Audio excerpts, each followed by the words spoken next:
who fall into that category, right?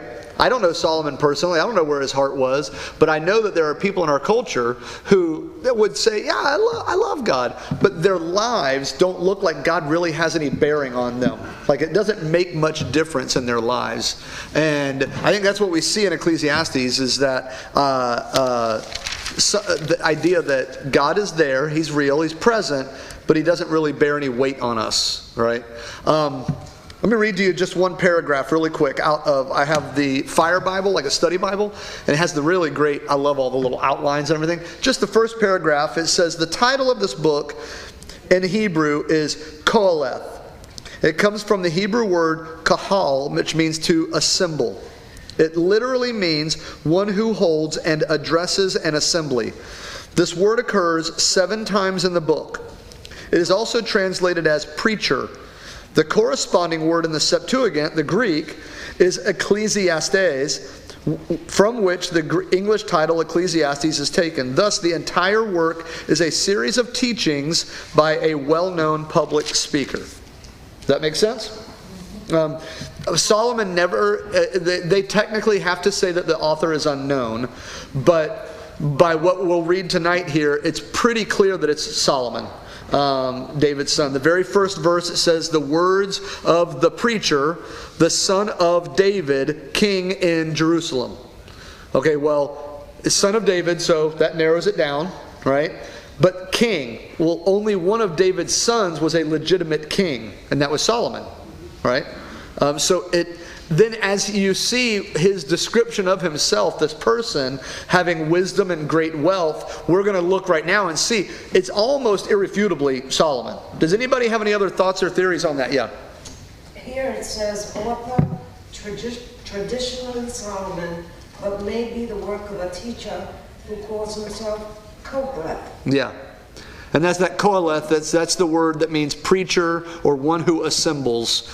And so that first verse, where it says the words of the preacher, if you were to look at that in Hebrew, it says the words of the Koheleth. Okay. And so it's just correct. It's like someone who teaches or instructs.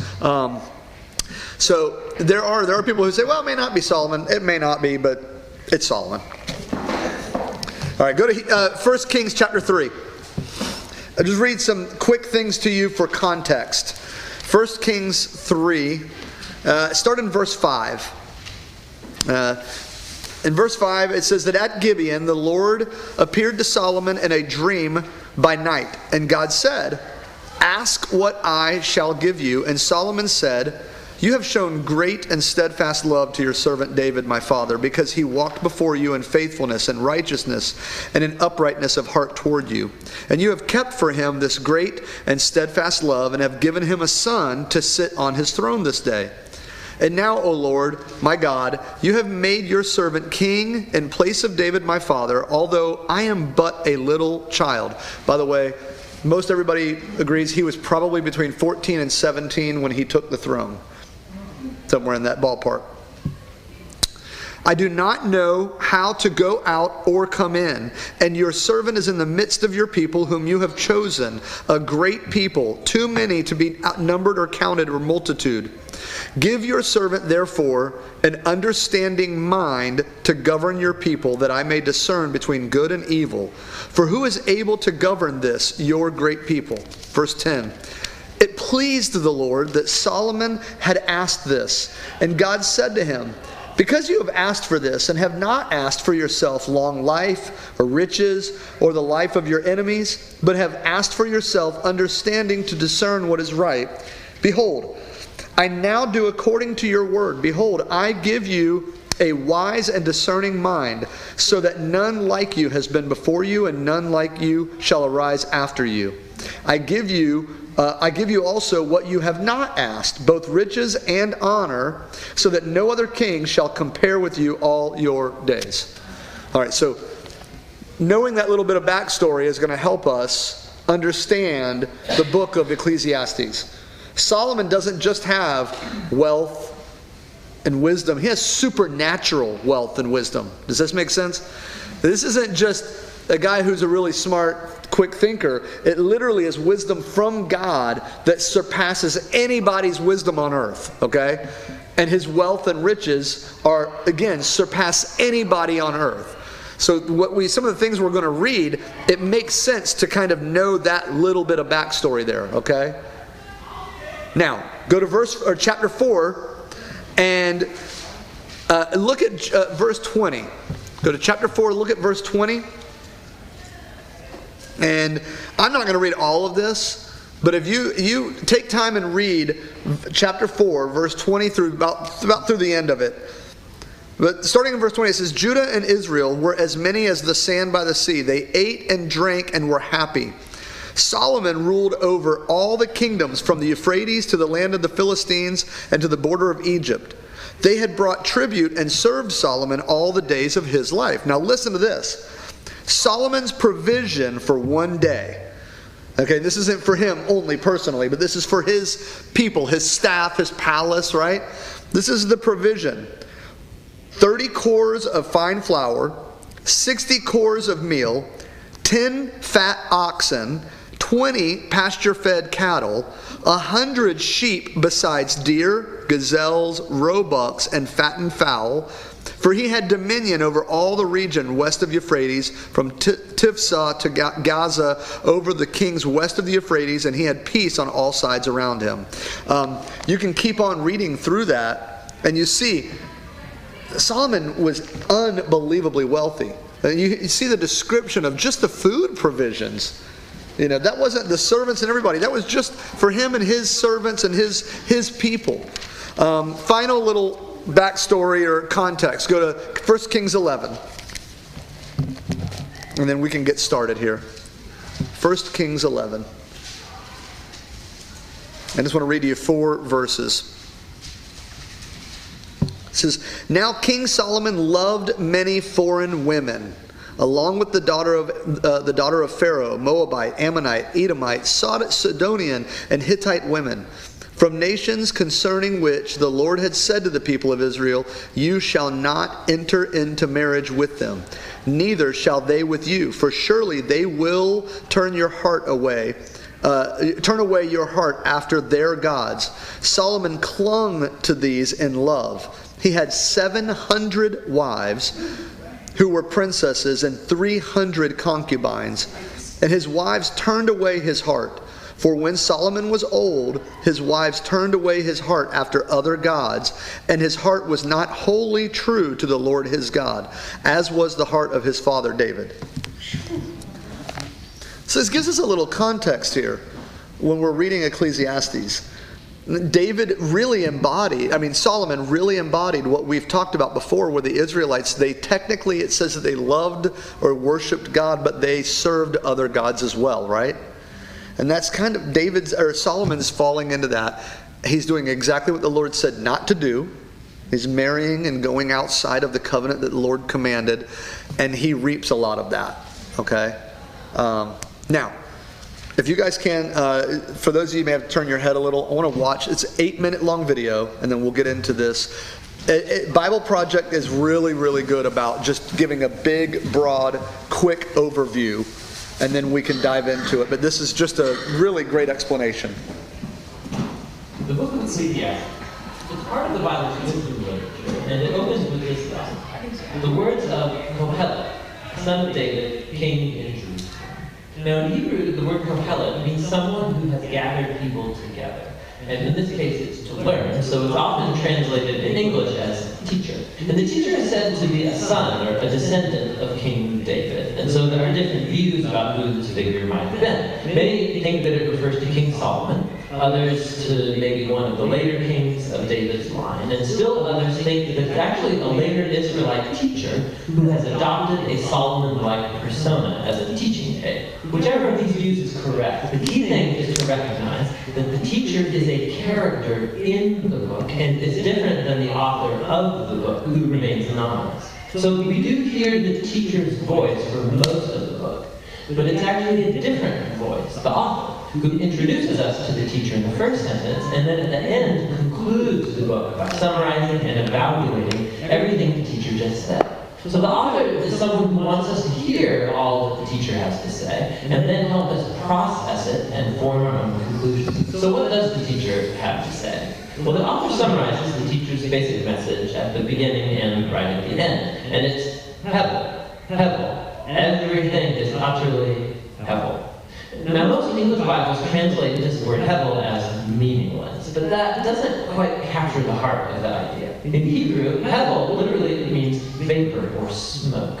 And the teacher uses this word 38 times in the book as a metaphor to describe how life is, first of all, temporary or fleeting, like a wisp of smoke.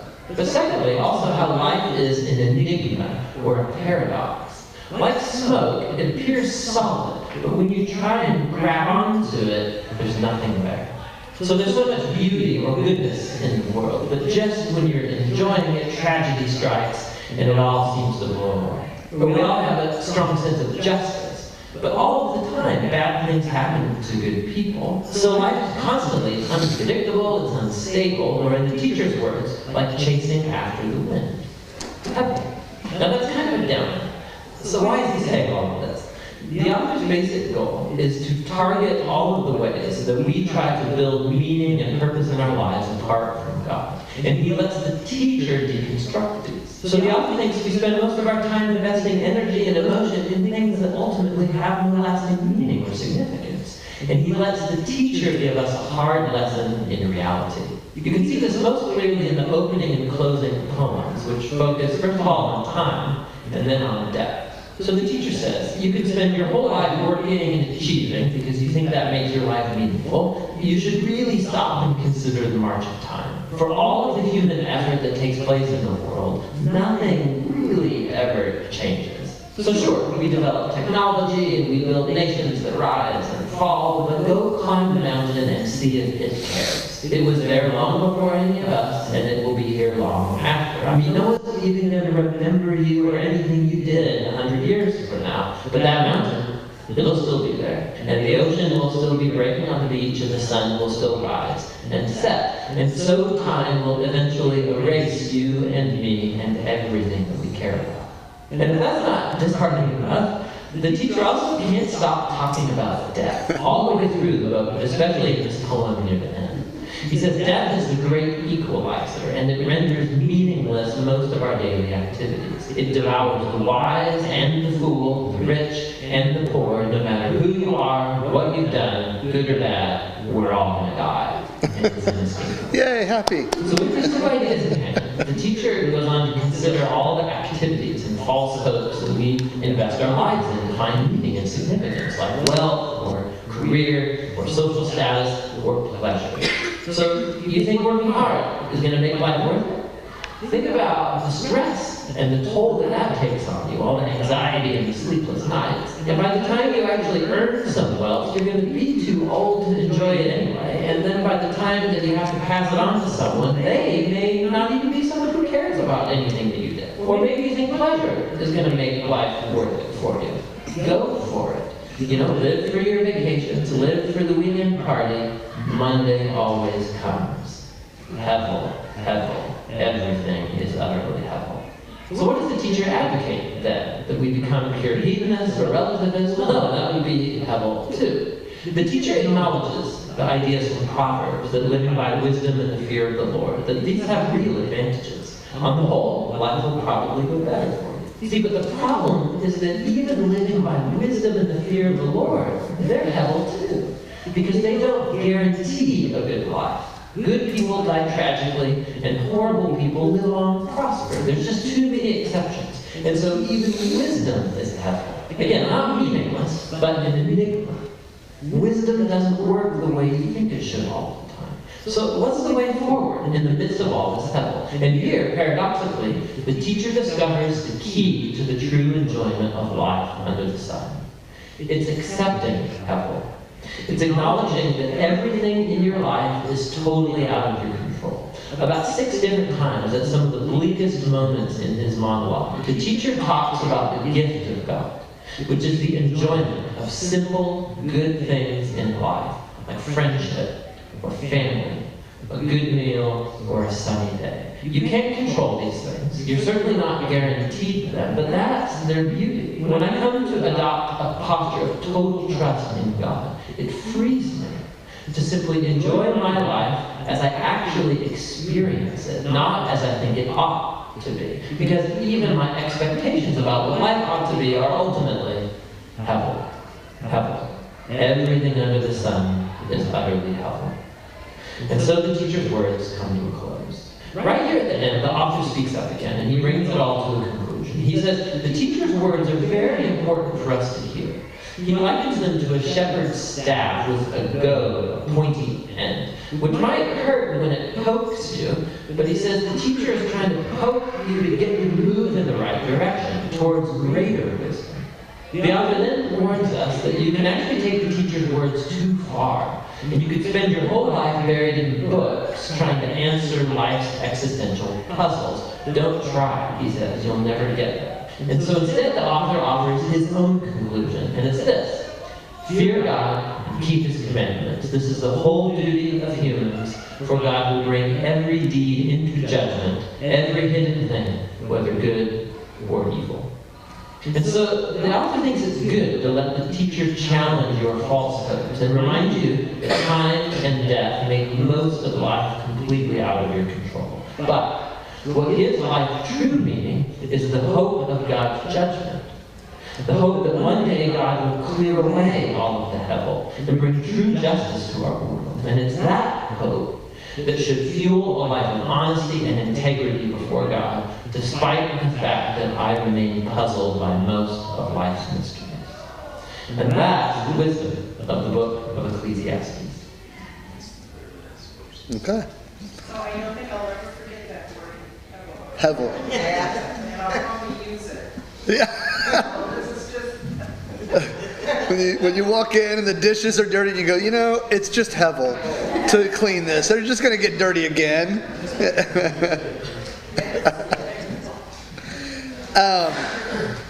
Does...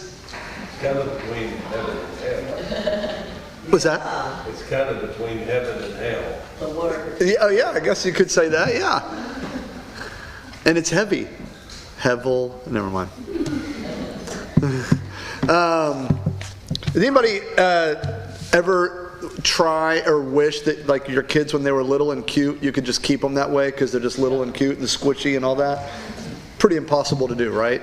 You know, I think that's kind of the biggest thing with this is things are inevitably changing. Life is inevitably happening, and it's that weird paradox where we talk about the sovereignty of God and the free will of man, right? I think that it's pretty undeniable. God is sovereign. He is in total control. But in his sovereignty, he chooses to give us free will to operate. But even in his word, it says that man plans his steps, or man plans his way, but the Lord orders his steps.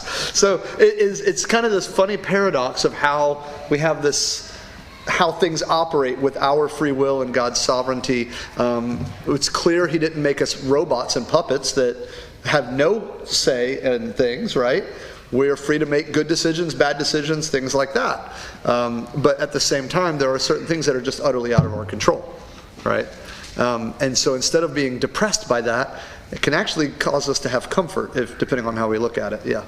I always think about that scripture where Jesus said, "Blessed are those who are not offended," because that's where a lot of people stumble, and any of us could, if we're not careful, because something happens and we just think, how could he let that happen? How could he let that happen? Yeah.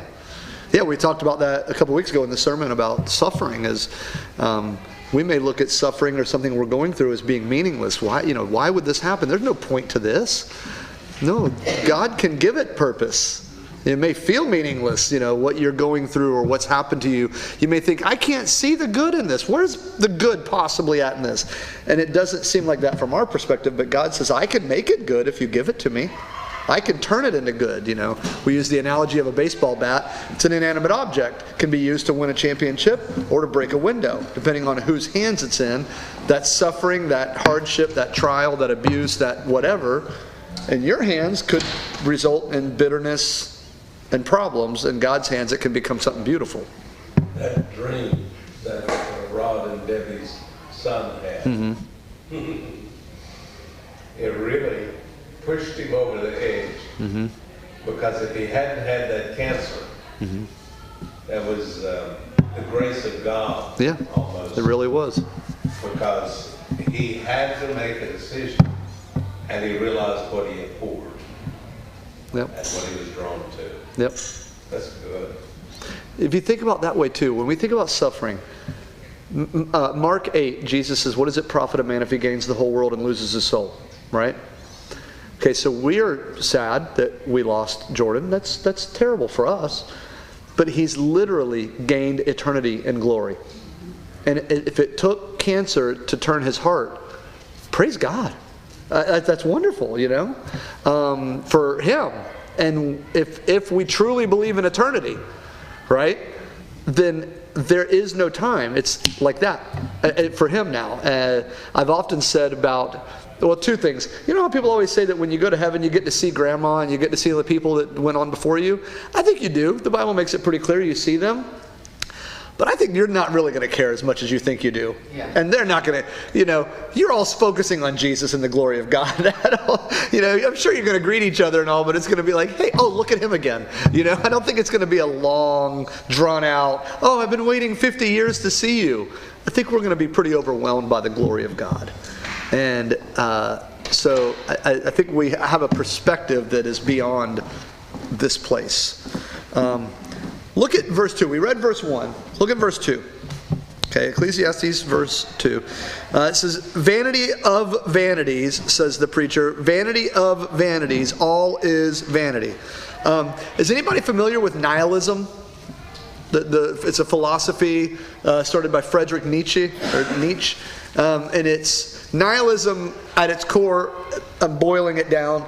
It essentially is the philosophy that nothing has any meaning. So whatever meaning you create out of anything is totally, it's up to you. Nihilists are, I mean, this is just, I actually looked up statistics I wanted to see. They're usually depressed. They have high cases of depression. Why do you think that is? They have no hope.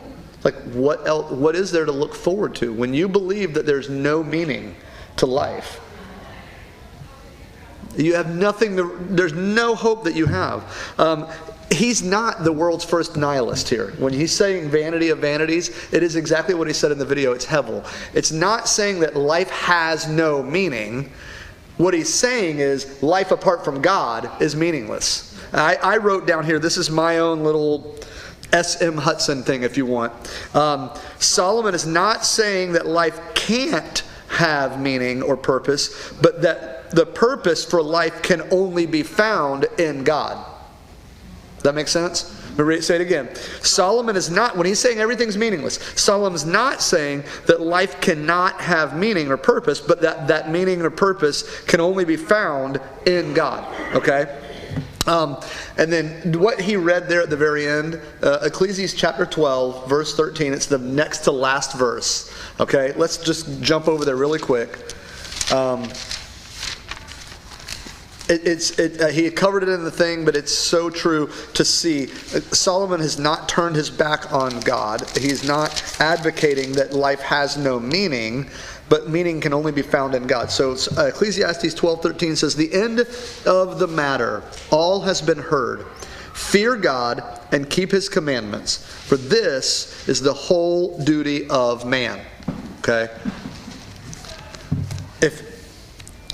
I think a lot of people, especially young people, I think a lot of people though, if you were to tell them your whole life's purpose, your whole life's duty is to fear God and keep his commandments, I think a lot of people go, ugh, that sounds terrible. That's where you hear people say, oh, Christians just, it's all about rules for you people, and don't do this and do this. But we covered this a few weeks ago. I talked about the command. Oh no, it was in here. We said that what are Jesus' commands? Can y'all remember? We had this discussion. What did Jesus say are the two most important commands? Love God, love your neighbor. Love God and love people. I mean, it's not hard. And when people say, well, it's all about rules. Yeah, those are the two rules, man. Love God and love people. So when you think of it like that, he says your whole duty is to serve God and follow His commandments. That will in fact give us the most possible fulfillment and joy and peace and happiness. And then all of the things in life that are hevel, like he said, that seem to have no meaning, all of a sudden now they've got meaning because we're doing it as unto the Lord. So it doesn't feel meaningless. Now there is a purpose to it. Does that... Anybody else have any thoughts on maybe how that resonates for you or anything? Paul said it's simple. What's that? Like Paul said, it's simple. Yeah, it is. It's not complicated. It's just hard for some people to do. It's hard to surrender to that. It's hard to submit our will to it. But it's not complicated, right? You want to get healthy? Eat less calories, exercise, burn more calories. You're going to become healthier and thinner and all that, right? Is that always easy to do? No. It's not complicated, but I really like cake. You know, it's not complicated. It's just not always easy. Verse 3. What does man gain by all the toil at which he toils under the sun? Again, that's kind of like the Mark chapter 8, Jesus saying, what does it profit a guy if he gets everything in the world but he loses his soul? Right? Getting the world, toiling to amass riches and wealth, it doesn't really mean a lot in and of itself. Bill Gates is going to die one day. Any billions of his dollars will do him zero good in the end, right? It makes no difference in the afterlife. So that's what he's saying there is, what does it really mean to toil? Okay, verses 7 through 8. Just listen to this here. This is great. Anybody here who is for saving the environment and green energy and all that? Just read these 3 verses. A generation goes and a generation comes, but the earth remains forever. Notice that word, forever. The sun rises, the sun goes down, and hastens to the place where it rises. The wind blows to the south and goes around to the north. Around and around goes the wind, and on its circuits the winds return. All streams run into the sea, but the sea is not full. To the place where the streams flow, there they flow again. I got thoughts on this, but somebody, what's the picture you see with this? What are you getting when you read about these verses here about how the world works? Anybody have any thoughts on that? It's a yin yang, what goes up must come down type of scenario. Mm-hmm. It's Balance. what's that? Balance. Balance, yeah. It's always moving. It's always moving. I see circular. It's just going around and around. It's going to keep going around. And it says the world will be here forever. And obviously we know it won't. I mean, Revelations lets us know that the Lord will stop this earth eventually. But do we really think that we can do much to this earth? I mean, really? Come on. Has anybody ever been able to stop the wind? Nope. No. Yeah. All you have to do is go to Switzerland and go to Trummelbeck Falls and climb up the steps and down and all around until finally you come to this absolutely mind-boggling volume of water going through this mountain. It's a waterfall. Mm-hmm. But it's inside the mountain. And you don't see any waterfalls outside. You don't see a river flowing. But what you've got when you see Trummelbeck Falls is one of the, to me, it almost should qualify as one of the wonders of the world. Really? Because it's so mind-boggling as to its strength, its volume, its intensity, everything about it. Yeah. The world is really incredible. I mean, it's amazing.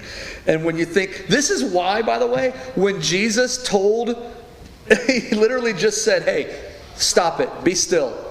Chill out, wind. And the wind listened. Now, can you imagine the guys in the boat going, whoa, who is this guy? Even the wind and the waves obey him. I mean, you can kind of get a picture of how just staggering that is. None of us can do that. And Jesus literally just said, hey, stop it. Calm down. And it did. And so that speaks to his majesty and power over this this world, right? But when we think that we can save the planet by driving a car with a battery. 8, all things are full of weariness. Anybody need Prozac yet? Anybody? A man cannot utter it. The eye is not satisfied with seeing, nor the ear filled with hearing. What has been is what will be, and what has been done, what will be done, and there is nothing new under the sun. By the way, that phrase, nothing new under the sun, is over 25 times in the book. He says over and over again, nothing new under the sun. Give me an idea. What do y'all think that means? What's that referring to? What's that? It means there's nothing new under the sun. Yeah. It's interesting, every shape is it, like there's heart-shaped leaves, and star-shaped leaves. And there's nothing new under the sun. No. Yeah. And even God made so many different shapes, sizes, and designs in the snowflake. Yeah. And yet he was infinity because there are no two alike. Yeah. Yeah. I'd say like even artists who create things, like they're always creating something out of resources that were already there. You know, like it was already. To that, I've often said that about when a painter can paint like a beautiful waterfall or something. Great art, but he's just copying what the creator created from nothing. It's amazing, isn't it? There's an illustration about God that the devil said, well, I can make that, I can do this, and just use your own dirt. Yeah. Don't use mine. Yeah. Exactly.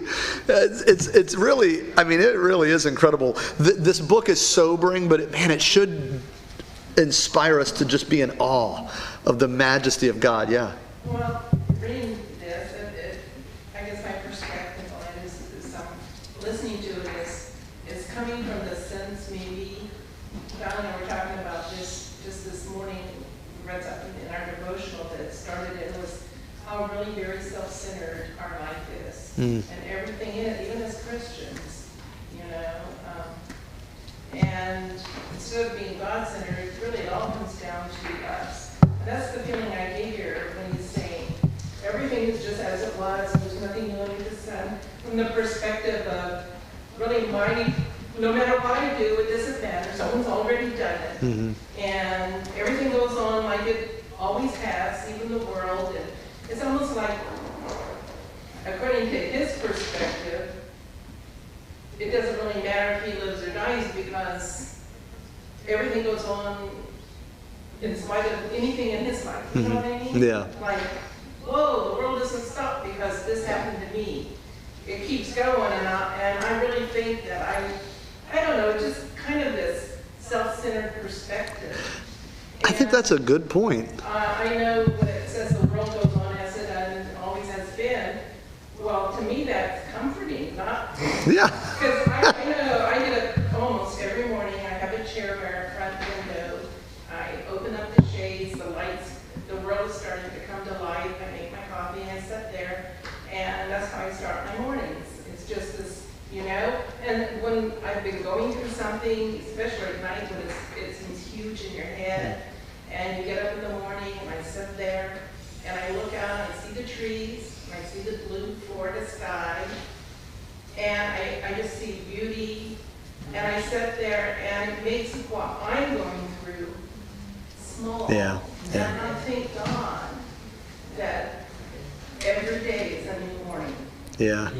and that He's faithful, and everything is going on in spite of whatever I'm going through. And it's almost like it's reversed here. Yeah.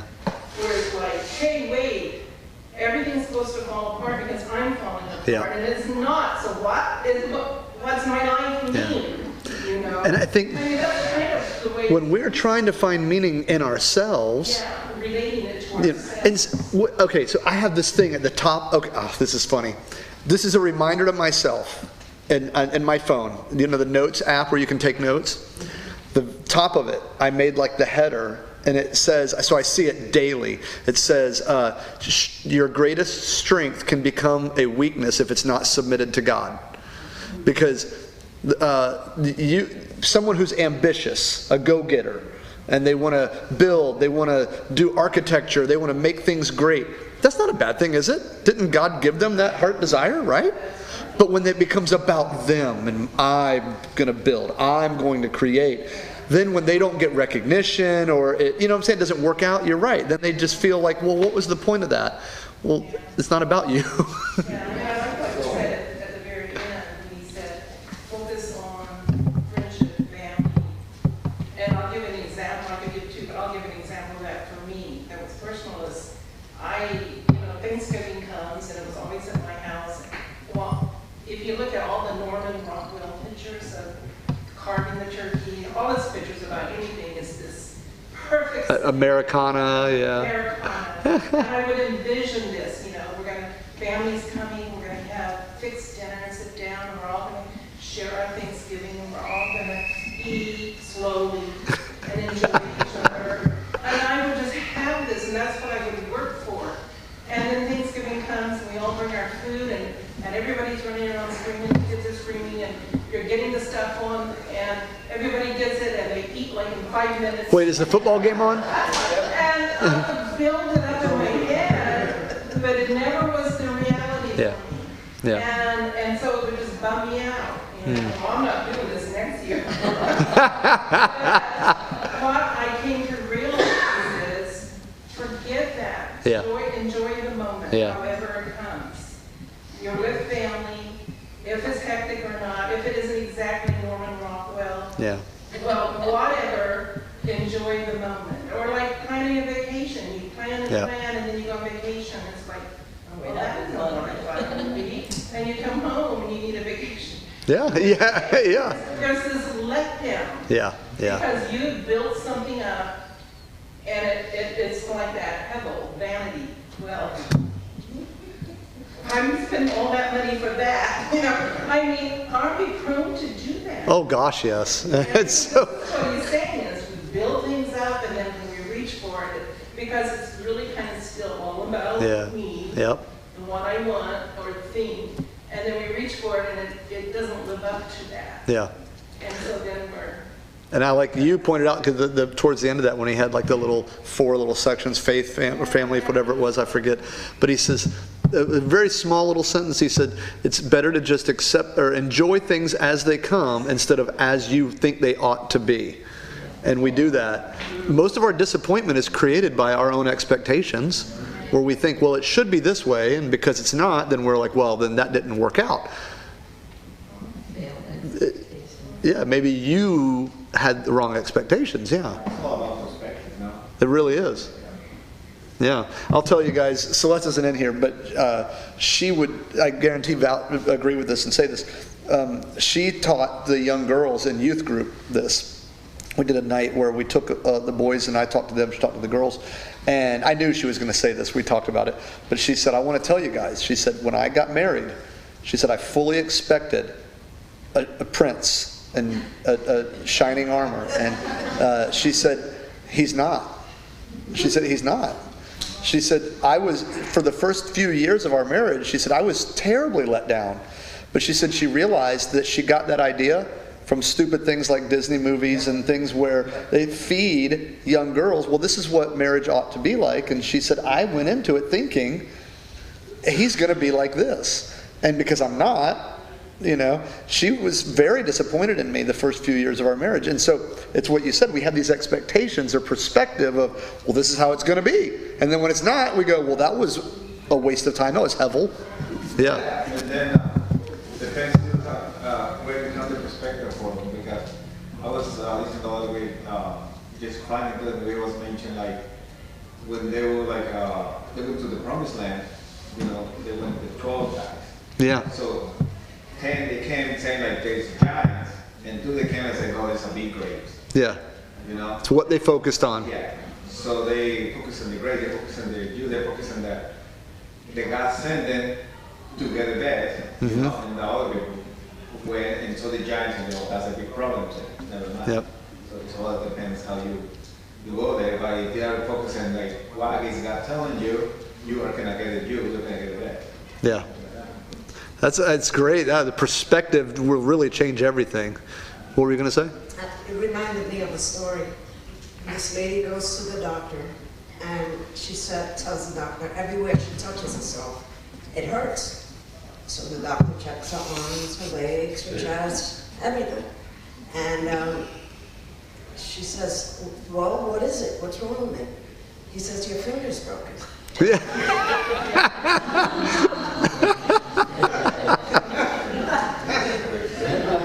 Hurts here, it hurts here, it hurts here. Wait. There you go. I like that. Let me read you this really quick here, verses 10 and 11, and I want to stop for just a moment on 11. It says, is there a thing of which it is said, see, this is new. It has been already in the ages, or it has been already in the ages before us. Now listen to this. There is no remembrance of former things, nor will there be any remembrance of later things yet to be among those who come after. Okay, I said this is a sobering book, right? These verses right here are pretty much, these are sobering. And I want to show you what I mean. By show of hands, if you have a personal memory, not a picture we've shown you or a story we've told you, by show of hands in here, raise your hand if you have a personal memory of Randy Estelle. Okay? 2. Yeah. There's a few here who don't know him. There are people, if you come to this church and you say, who's the founder of Exalt Church? They're going to say, I don't know. They assume me, probably, right? The reality is, he will be forgotten to some degree. Yep. We try to preserve that legacy as best we can. I'll tell you right now, he requested, I should say, not required, that we do not do one of those things where we like put his name on a building. It's already happening. We're doing it. I talked to Lisa, and Nate and I agree. We're like, when we build the Circle Christian Arts Academy building back here eventually, it's going to be called the Randy Estelle Circle Christian Arts Academy building. It's going to happen. I don't care. He can't stop us. He doesn't care anymore. He's like, do whatever. I'm in glory with Jesus. Yeah. I remember I took a picture of the mule, and Randy was with them. So I was going to take this picture. This was probably 6 months or something before he passed. And so here he is standing with them, and then all at once he jumps out in front. Yeah. And when he did, then after he passed, why Amanda kept texting me, I want that picture, I want that picture, Oh, that's something. So I sent it to them, but it was such a Randy. Yeah. Oh, that encapsulated it, didn't it? Smiling because of the antic he's pulling. Yeah. And it was something. That's it. Yeah. Does anybody know who Sam Walton is? The founder of Walmart, right? How about Truett Cathy? Okay. Founder of Chick-fil-A. Okay. The reason why I bring them... What? I'm amazed if you're watching these news where they go out on the street and they ask people random questions. Oh my goodness, yes. Who was the first president of the United States? Yeah. George Bush. Yeah. But not all these. Yeah. I just think, of course, I love history. It makes me think, yeah, some people do remember history, but people don't know. No, things will be forgotten. And the life is, it's weird, the brevity of everything that we experience, yeah. We just ordered a book, today was the day it came out, by Victor, yesterday, by Victor David Hansen. It's called The End of All Things or something like that. But it's about like Carthage, all these places. Yeah. That, the Inca Empire, and all these things that people thought would last forever. They last like 800 years, 500 years. And it's sort of like that. Yeah. It's really incredible. I mean, I remember when Cecily was kind of helping us. She was like my right-hand person in youth group. And I told her then, I was like, you won't stick around forever. Nobody sticks around in youth group. And nor should you, right? I'm not saying it's bad if you do, but I said, you're gonna outgrow this. She, for 2 or 3 years, I mean, I could rely on her for everything. And I knew she wouldn't be around forever. right? She's going to move on. That's natural, right? She's going to go. She went on and did stuff with the adult. Then she gets married, and now she's with Circle. And so things aren't going to last forever. And when we grip onto it, what is it? Corrie ten Boom. She said, "Don't hold on to something so tightly that it hurts when God pulls it away." Yeah. But we do. We hold, like what you said. We hold on to things, and we think that we should be in control. And God says, "I never intended you to control that."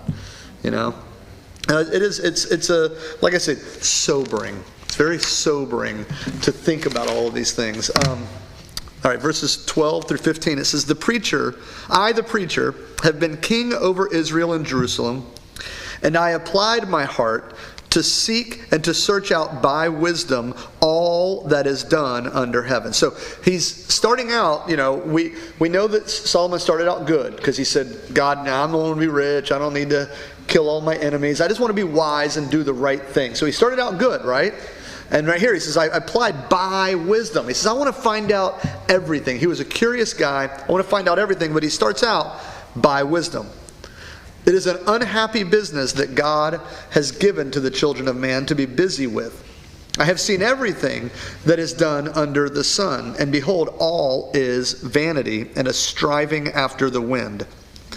What is crooked cannot be made straight, and what is lacking cannot be counted.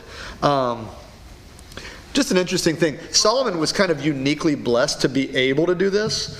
Like, even if you sitting here wanted to go say, I'm going to experience everything under the sun, resources, time, you can't. You have a job you have to go to tomorrow. You have to pay bills, right? He was the one guy who was the richest guy of his day. He had every resource that ever imaginable. So God afforded him the opportunity to figure out everything under the sun, right? And he came up to the conclusion of, it's all meaningless, right? Yeah. I think one thing he missed, and he should have realized more clearly, and that is that at the end of all things, Solomon was flesh. Because when he died, the kingdom didn't last another generation.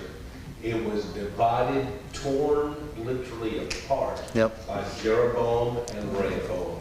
His son was Rehoboam, and Jeroboam was the guy who usurped the throne and totally split the kingdom to where you have Judah and part of the tribe of Benjamin, and you have all of the other tribes in the north, and they became Samaria. And it's one of the worst pictures because Solomon was flesh. He let his flesh rule. He had to experience all these things. But sometimes there are some flavors I don't need to taste. Yeah. There's certain things we just, an interesting thought, and we won't turn there, but Colossians chapter 3. If you ever want to look at that, it's Colossians chapter 3 is where it says, in everything that you do, work or deed, do it as unto the Lord, because the Lord will give you your inheritance. And that gives us that perspective of when we do stuff as unto ourselves, for our own glory, our own pleasure, our own vanity, our own whatever, you're shortchanging yourself where it says God gives you the inheritance. But when we do it unto the Lord, we know, even if it doesn't go noticed, this time, even if we don't see the fruit of it, it will eventually, the Lord himself will make it have purpose and meaning. Let me read something to you real quick. I like commentaries. Listen to this. It says, this conclusion explains why the under the sun thinker is so frustrated. So, I'm sorry, this commentary, I thought this was really interesting. His name is David Guzik, and he said that there's those who are under the sun thinkers and those who are eternal thinkers. And I thought it was a cool way to look at it. He said some people, what Solomon here poetically is saying, I've seen everything under the sun, meaning everything on earth. But there are people whose mentality is under the sun thinkers. They can't think abstract. They can't think transcendent of the Lord and eternity. And he said, so under the sun thinker, right, is so frustrated because there are twists. He says, what is crooked and gaps, what is lacking in all of our thinking. No matter how the thinker ponders, he cannot straighten out life's anomalies, nor reduce all he sees to a neat system. So that's where it says there, what is crooked cannot be made straight, what is lacking cannot be counted.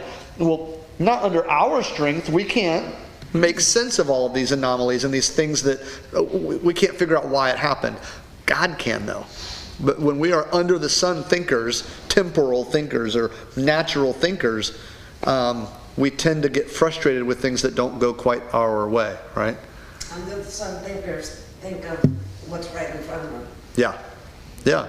Well, it's like a materialist almost. We only think of the material, what's tangible, our five senses can see. Yeah. Verses 16 to 18. I said in my heart, I have acquired great wisdom, surpassing all who were over Jerusalem before me. And my heart has had great experience of wisdom and knowledge. And I applied my heart to know wisdom and to know madness and folly. Just a little short thing. We probably shouldn't apply our heart to know madness and folly. He applied his heart to know wisdom. That's a good one. But he also applied his heart to know madness and folly. He actually set out, and we're going to read this in the weeks coming, he set out to do some pretty stupid things just for the sake of experiencing everything under the sun. Not good. I perceived that this also is a striving after wind.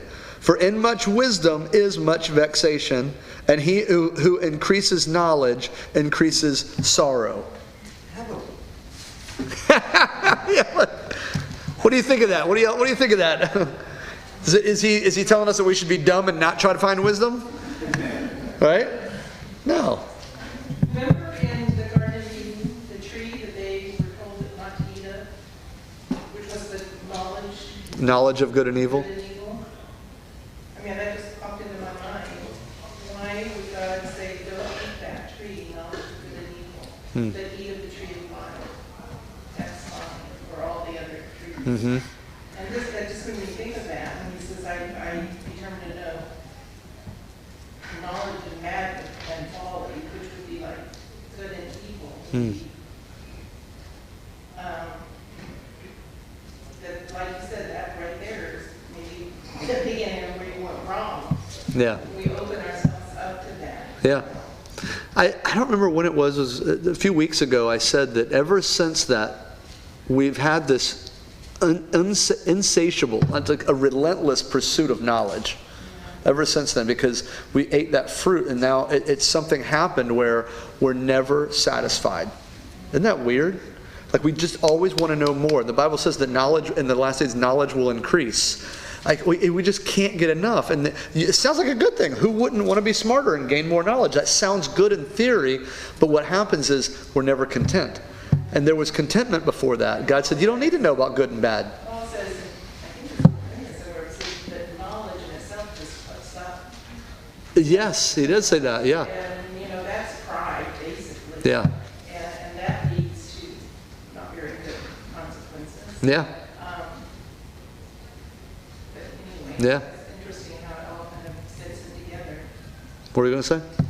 So there's different ways to think about knowledge itself, though. Like it frustrates me because there's not a very good way to explain it in English, but there is a better way to explain it in other languages. But there's knowledge from experience, and then there's knowledge, like factual knowledge. Like book learning? Yeah. Okay. I think C.S. Lewis describes it as enjoyment versus contemplation. But I'm curious to know, like, when the Bible speaks of the knowledge of good and evil, would that be knowing by experience? Because that would make a lot more sense, but I don't know linguistically what the context of that would be. Well, it probably is a little bit of experience, but if you remember, as soon as they ate the fruit, instantly they knew they were naked, and they didn't before. So I think there was something that happened more instantaneously, but then of course, yeah, there were some experiential things that a lot of things that man has devised and come up with, which again, a lot of it was as a pursuit of good, a pursuit of knowledge. I mean, cocaine was meant to be a good thing. You know, you have so many things that were, so I think it's probably both. Does that make sense? Anybody else? Yeah. Because when you say that, I think like how you can learn from other people's experiences. So sometimes, like, say, obviously it was just Adam and Eve, but say if someone else was there and they saw them acting like that, they could have been exposed to that thought too. So even if they weren't, like, even if they really did believe that, you know, they trusted God and they did that, they still would have seen someone else, so it could have exposed them to that things too. Yeah. And yeah, the experiential is very good, but it can also lead to bad. But everything is submitted to the Lord. It's amazing how that Romans 8:28, it's kind of become trivial, hasn't it? Like, I mean, that's like on coffee cups and, you know, Romans 8:28, God works all things together for good for those who love him, are called according to his purpose. So we kind of overlook it, but man, is that not profound when you really think about it? Everything can be turned to good, can be. But it has to be given to him and allow him to do it. Yeah. What?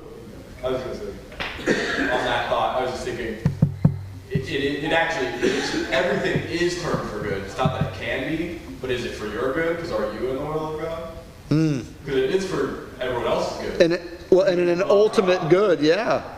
But if you're not in the will, then it's not good for you. It doesn't work out for you.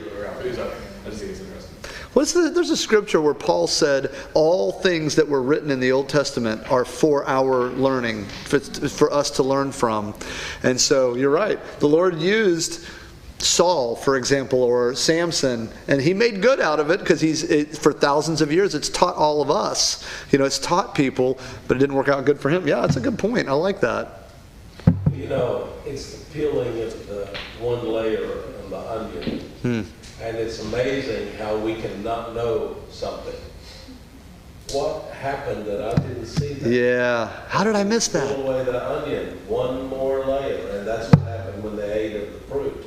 They took away that, and all at once, oh no, what is this? Yeah. I didn't know this before now.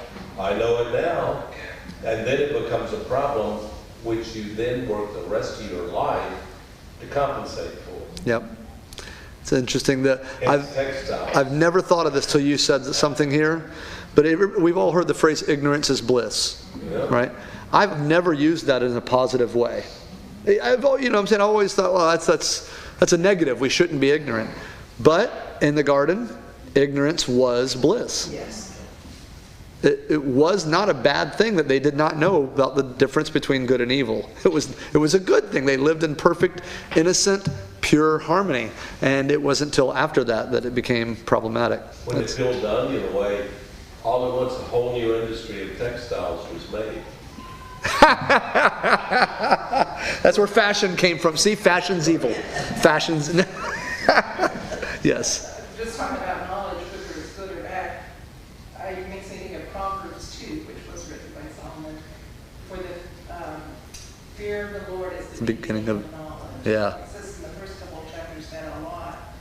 And so good knowledge is always based on the fear of the Lord. The fear of the Lord being the word, the scripture, that you start there with seeking knowledge. And it comes out of that relationship with God, because it will always be good knowledge, not just spiritual. I mean, even just, they discovered things like the solar system out of their fear of the Lord and God. I mean, that's where true knowledge starts.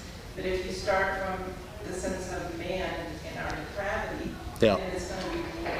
Yeah. So I think that's the difference between this knowledge in itself and wanting to know things. Sure. Like that, but always on the foundation of God and the Word. Yeah, I think as soon as you remove God from whatever, it loses its meaning. And then it's going to go badly. It just will. And he is the one thing, force, person, spirit, being. He's the one thing that makes sense of anything. And when we remove that, of course nihilism makes sense. Nothing has meaning and all of that. And it takes us to bad places, yeah. Anybody else? I think the first, be as wise as serpents and harmless as a dove. It's like that whole, it's like a balance of knowing, sometimes you do need to not be ignorant, you need to know, Yep. be able to speak to someone or whatever, and then sometimes maybe you don't need to know. Sometimes maybe you can still have that, or kids, or it just depends on the situation, a lot of. I like that. Sometimes you don't need to know. I was just talking. I was talking to Celeste. I think maybe her, somebody, and I remember one time. No, it wasn't her. I forget now. But when I was supervisor manager at Chick-fil-A. I was telling the owner about a situation that was happening, and I had let him know that okay, I got it resolved. And he goes, "You got it resolved?" I said, "Yeah." He goes, "Why are you telling me?" And he said, "I don't." You got it fixed, right? Everything's working? I said, yeah. He goes, you don't need to tell me then. I said, oh, I thought you'd want to know. But he said, no, I don't need. You got it. You got it figured out. Not everything. He didn't feel the need to know every single intricacy of every single minutia of what's happening. And we do sometimes. We're like, I want to know everything. Give me the juicy gossip. We want to know it all. And yeah, you're right. There's a confidence, I think, that requires confidence to say, I'm good. Yeah, it's That was a good quality that he had to be able to empower you to take care of your assignment. Yeah. Without having to somehow. Yeah. Micromanage and. That was the guy who started Chick-fil-A. Yeah. That was his open door policy. Yeah. Yeah. But yeah, you're right. The wisdom to know when is best and when do you need to know, when do you need to be wise as a serpent, but sometimes we got to be harmless. Jesus, he said, I could call down legions of angels right now, but I'm not gonna. It's like, don't cut the ear off. That's done. No. Let's put that back on. He was gentle. It's amazing. Yeah. Anybody else? All right, let's pray. Lord, this book is really cool. Thank you, God. You've given us with this thoughts of what true meaning in life is. God, it's sobering and it wakes us up, but it's not bad. God, it's a good thing for us to be able to think soberly and take a proper assessment of our position, our place, who we are, what role we play, and kind of like what Heather said, God, what roles we don't need to play, what areas are not our lane, and to use the wisdom and discernment to simply try to glorify you with our lives and seek your will in everything that we do, and nothing more or nothing less. Just simply seek your will, glorify you, and we see how you will bring about peace. God, thank you for setting it up that way. You're a good dad, and you care for us, your children, and we glorify you, God. We magnify you. Help us to have a deeper understanding of this as we go about our days. In Jesus' name, amen. Thank you, guys. It's a deep book. It's cool. And if you haven't already read it, it's got some really good stuff in it. Seriously, one of my favorite books. Great. It's only 12 chapters. What's that? It's only 12 chapters. I know. We'll probably go through more than one on a couple of these weeks. I was kind of going through it, and some of them we might knock out 2. Ooh.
end of the Look, this is video. gonna be a picture of me Don't holding the like ice under the Before you do.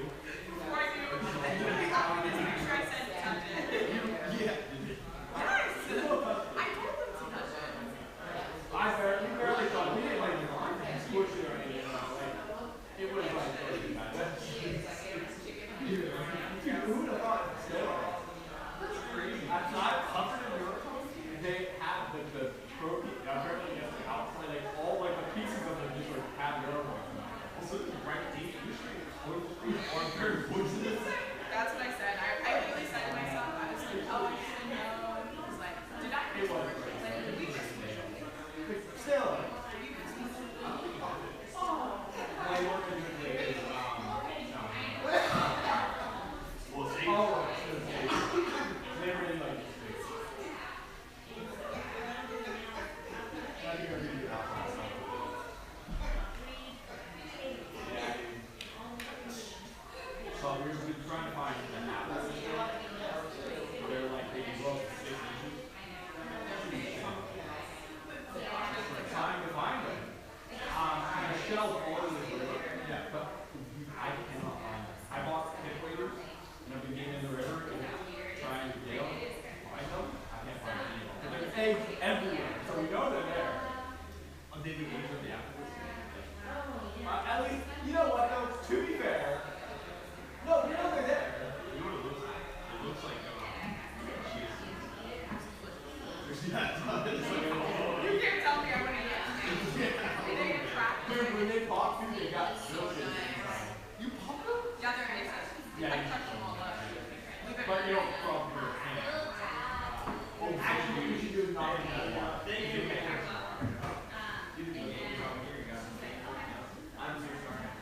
It's like, I like how weird it is now. Like, we can just exclude everybody's only go right there. No, I like it. We're creating, we are. Yeah, every day. See, this is how big the snow shelter. What do you look at? You can eat them. You can cook them right though. You have to call for poison. You gotta cook them right. You gotta put them thoroughly. You gotta cook them like really thoroughly. Because if you don't, then you're like, I don't know.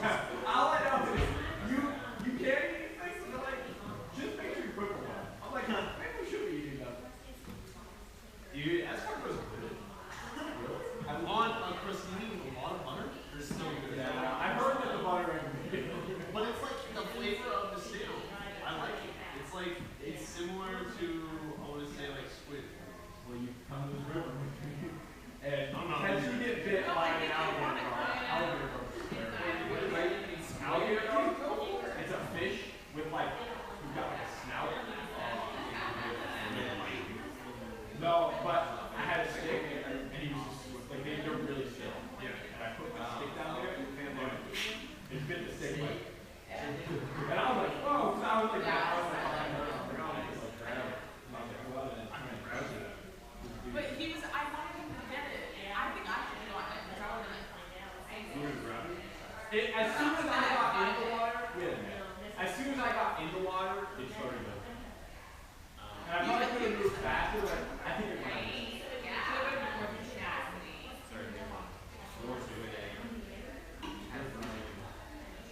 Wait, wait. How big is it? this one was like this big. Yeah, that's still true. Nah, maybe a little bit. Oh yeah, you were in there. It's pretty big. I saw him from Broadway. I was like over here up high, watching him in the river.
Yeah, and I was like, I'll let that be real. Now we're like, we're gonna meet for the rest of our lives probably. That's what we do. You gotta make a look. You gotta make a look. You have a gallery when they die and you go through your phone. You probably will. We're older. Just a little. Well, you're really old. He's 25. No, he's more than 25. I'm 23. 23, yeah. Because I keep going on 24. And I was just legitimately thinking next year I would be 25. That's crazy. And I was like, contemplating that. And then she's like, you're 23. I was like, oh.